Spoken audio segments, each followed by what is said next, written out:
which has strongly condemned the violence witnessed during the protest, resulting from both the excessive use of force by law enforcement officers and the presence of what appears to be hired guns.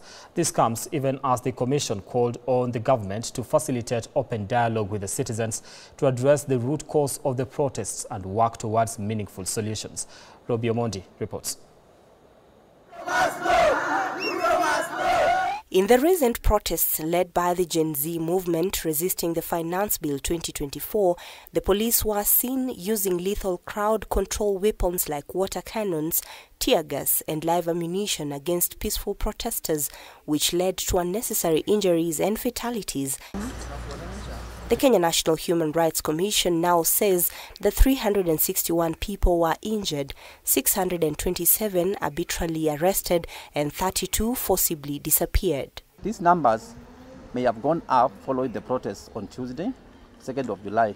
The police's use of lethal crowd control weapons has led to unnecessary injuries and fatalities, escalating tensions and undermining citizens' right to assemble, demonstrate, picket, petition, which rights are enshrined in Article 37 of the Constitution of Kenya, 2010. However, the Commission has expressed concerns over the police failing to uphold a court order which barred them from using brutal force or any other forms of violence against peaceful protesters, calling on the Independent Policing Oversight Authority to ensure those responsible for the actions are held accountable. These reprehensible acts not only undermine public safety, but also inflict severe economic and emotional harm on our communities. Therefore, as the Police Reforms Working Group, we stand in solidarity with business owners who have suffered loss due to these criminal activities. The Commission has also condemned the actions of purported hired goons who engaged in looting and destroying of property, saying that those responsible must be brought to book to restore confidence, protect businesses, and ensure the incidents do not recur. Law enforcement officers should adhere to the principles of transparency, accountability, and respect for human rights. This adherence includes ensuring that the response to protest is proportionate and lawful, avoiding the use of excessive force, and distinguishing between peaceful demonstrators and those engaging in criminal activities. The police must facilitate peaceful protests, protect protesters, protect medical personnel, protect the media and other professionals from any harm, and prevent the infiltration of the protest by malicious actors. To this end, they have called upon the state to ensure protection of citizens by distinguishing between peaceful demonstrators and those engaging in criminal activities. The state must act decisively to restore peace and order while respecting the fundamental rights of the citizens. Together, we must strive to build a society that values justice, transparency, and the protection of human rights for all. They have also called on the government to ensure accountability for those responsible for the violence and opportunistic crimes during the protests. Robbie Omondi, K24. All right, now Mombasa Gen Z youth today refrained from street demonstrations while calling on President William Ruto to take their demands seriously and ensure all youth are engaged and their demands considered. Now the youth today took the initiative to visit their colleagues who were injured during Tuesday's demonstrations, currently admitted at the Coast General Hospital. Normalcy has returned in Mombasa County as the Gen Z today refrained from conducting demonstrations.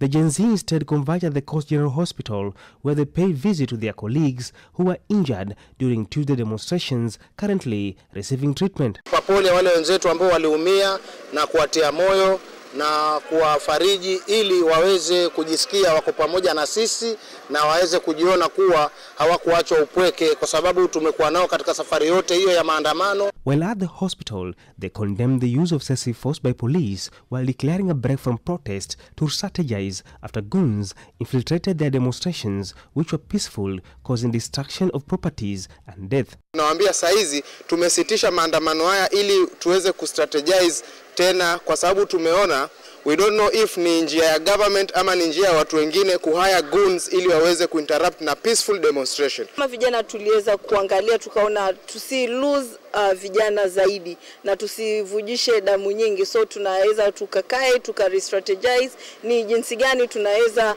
kukua safe sisi kama vijana ambao ni waandamanaji wa amani. The youths have also called on President William Ruto to engage all young people in the country and take a lead in the fight against corruption, nepotism, and to ensure equal opportunities. Tulisimama kwenye kura, tukapiga kura, tukakaa usubuhi na usiku kwa sababu ya kuwachagua hao viongozi.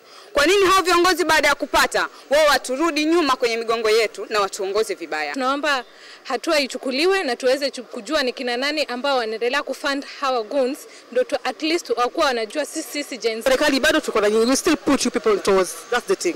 In a rare turn of events, a section of elders in Mombasa have supported the Gen Z demonstrations while urging the government to crack the whip. Nchi yenu msijaribu kuichoma, kwa sababu kesho mko watoto wenu watakuja kuwa wako na sisi tuko tunaondoka, lakini nyinyi mnakuja nyuma. Kwa hivyo ninawaomba vijana, kwa sababu tunawapenda, nyinyi watoto wetu ni wajukuu wetu, tunawapenda na tunawaheshimu. Kwa hivyo tunaomba kwa amani ile mnafanya kwanza, mlipendeza hata nje pia, nchi za nje wale wako nje waliunga mkono. Lakini katika hii safari nyingine umefanya hii mambo ya kuchoma na kuibia watu haikutupendeza. Bonfas Msangi, K24, Mombasa. Now, President William Ruto has been called upon to dissolve his cabinet as the Kenyan population continues to decry bad governance. On the second day of the State of the Nation debate in the Senate, the senators took to the floor to address some of the concerns that have been raised by the youth during the demonstrations. As the nation continues to search for a solution to the issues that have been raised by the young people that took to the streets for 3 weeks in a row, the Senate, for a second time, discussed the state of the nation, calling out opulence in government at the expense of the people. The senators now want the head of state to take a second look at his cabinet and do the necessary thing, which is to dissolve it, claiming it is not serving the president well. Expectations of the nation. It could be too early. But of course, the promises were in the next 100 days, in the next 3 months, we shall have this and that and that.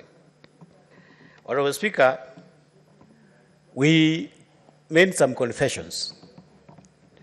We made some promises that this government will be comprised of Mamambogas, the young people, border. And it was a common phrase, not exactly for the president, for anybody. That was the talk of Kenya Kwanza. Honorable Speaker, what we have seen in return is total contrast to what the promises were. The boys that are routing today in the streets, in the campaigns, we expected them to be in positions. But in return, Honorable Speaker, we have witnessed and we have seen some recycled corrupt faces in this government. The people who mattered were the leaders and owners of parties. Today, the true bosses are the youngsters, the Gen Zs, our brothers and sisters, our sons and daughters. Mr. Speaker, I heard the president say that he wants to set up certain committees to go around the country to find out what the youth want. But why do you ask for a job when you don't know what the people who elected you want, Mr. Speaker? And sometimes we can propose a lot of things, and yet the solutions lie here in this constitution. Senators further want a re-evaluation of the nation's direction, calling for responsible leadership. 2 years would have lapsed in the first term of government. It is about time for the president to be able to really look very, very deeply into whether or not political reward has really managed to help him manage the political government into delivering the result that is required. I say this because I have first-hand experience on many issues.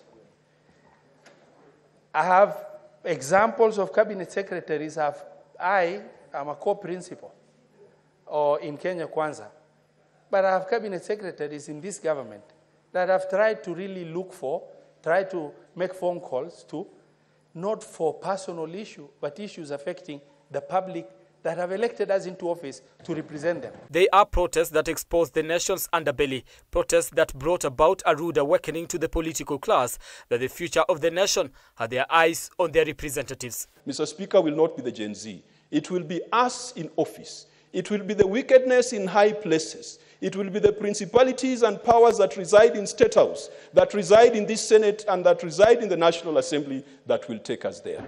If we are the problem, then the Gen Zs have all legitimate rights to kick us out. All right, 27 minutes past the hour. Time to take another break here on Evening Edition. We'll be back in a few.